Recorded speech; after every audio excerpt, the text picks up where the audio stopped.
নারী কিসে আটকায়? এই যে বর্তমানে কয়েকদিন আগেই দেখলাম মাহিয়া মাহির আর তার হাজব্যান্ডের আবার ডিভোর্স হয়ে যাচ্ছে। এরপরে যে হয়ে গেছে না, অফিসিয়ালি ঘোষণা হয়ে গেছে, এখন কার্যক্রম হয়তো বা বাকি আছে, পূর্ণিমার হয়ে গেল। তো তখন অনেকে এরপর রাফসান শাবাবের সম্ভবত হয়ে গেল। তো প্রায়ই দেখা যায় ফেসবুকে লেখে নারী কিসে আটকায়, নারী কিসে আটকায়। আরে ভাই, নারী যদি টাকায় আটকাতো তাহলে বিল গেটসের সাথে তার ওয়াইফ মেলিন্ডার ডিভোর্স হতো না, ঠিক কি না? নারী যদি সৌন্দর্যে আটকাতো তাহলে ঋত্বিক রোশনের ওয়াইফের সাথে তার ডিভোর্স হতো না। নারী যদি ক্ষমতায় আটকাতো বা পাবলিসিটিতে আটকাতো তাহলে রাফসান শাবাবের মতো একজন হোস্টার উনার ওয়াইফের সাথে উনার ডিভোর্স হতো না। নারী যদি সৌন্দর্যে আটকে যেত তাহলে তাহসানের সাথে মিথিলার ডিভোর্স হতো না, ঠিক কি না? তাহলে বোঝা গেল নারীকে আটকে রাখার আসলে কোনো ফর্মুলা নেই। আপনি নারীকে যদি ভালোবাসা দেন, কেয়ার করেন, সম্মান করেন, তাহলে ইনশাল্লাহ টিকিয়ে রাখা সম্ভব, ঠিক কি না? বলিউডের সবচাইতে জনপ্রিয় অভিনেতা, যাকে বাদশাহ অফ বলিউড বলা হয়, গোটা বিশ্ব যাকে কিং খান নামে চেনে, রিসেন্টলি তিনি তার জওয়ান মুভির সফলতার জন্য তিরুপতি মন্দিরে গিয়েছিলেন দেবদেবীদের কাছে প্রার্থনা করতে। নাউজুবিল্লাহ দিক না কেন, কষ্ট দিক না কেন, আপনার গার্লফ্রেন্ড আপনাকে ধোকা দিক, আপনাকে যাই করুক, আপনাকে চিট করুক, তাকে মাফ করে দেন। পারা যাবে তো ইনশাল্লাহ?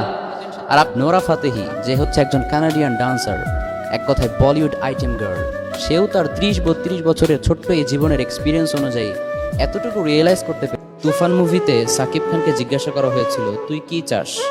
উত্তরে সে বলেছিল, পুরো দেশ। এক্স্যাক্টলি এই সিনটা কেজিএফ মুভিতেও ছিল। সেখানকার হিরো রকি ভাইকে জিজ্ঞাসা করা হয়েছিল, তুই কি চাস? উত্তরে সে বলেছিল, পুরো দুনিয়া। তার মানে সেম সেম বাট ডিফারেন্ট। দুটো সিন দেখতে সেম মনে হলেও কিন্তু সেম না। দুটো সিনের মাঝে আছে হিউজ ডিফারেন্স। একজনের ডিজায়ার হচ্ছে ছোট্ট একটা দেশ জয় করা, আরেকজনের ডিজায়ার হচ্ছে পুরো বিশ্ব জয় করা। আমি তো সোশ্যাল মিডিয়াতে খুব একটা অ্যাক্টিভ থাকি না। আমার পার্সোনাল অ্যাসিস্ট্যান্ট আমাকে একটা মিমি দেখালো, যেখানে এই দুই সিনেমার ডায়লগকে কম্পেয়ার করা হয়েছে। তো আই রিয়েলাইজড যে ডিজায়ার যদি এত ছোট হয় তাহলে তো হবে না। We should dream big. যুবক ভাইদেরকে একটা মেসেজ আমি ড্রপ করতে চাই, সেটা হচ্ছে you should always dream big.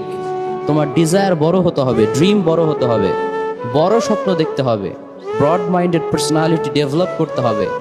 দুষ্টু কোকিল গানে মিমি চক্রবর্তীর নাকি একটা এক্সট্রিম লেভেলের নুড সিন আছে, আর সোশ্যাল মিডিয়ায় সেটা অত্যন্ত কন্ট্রোভার্সিয়াল ইস্যুতে পরিণত হয়েছে।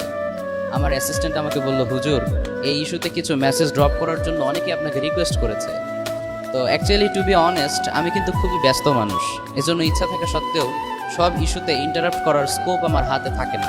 But I think it's a very sensitive and important issue for us. That's why তোমাদেরকে কিছু মেসেজ ড্রপ করছি।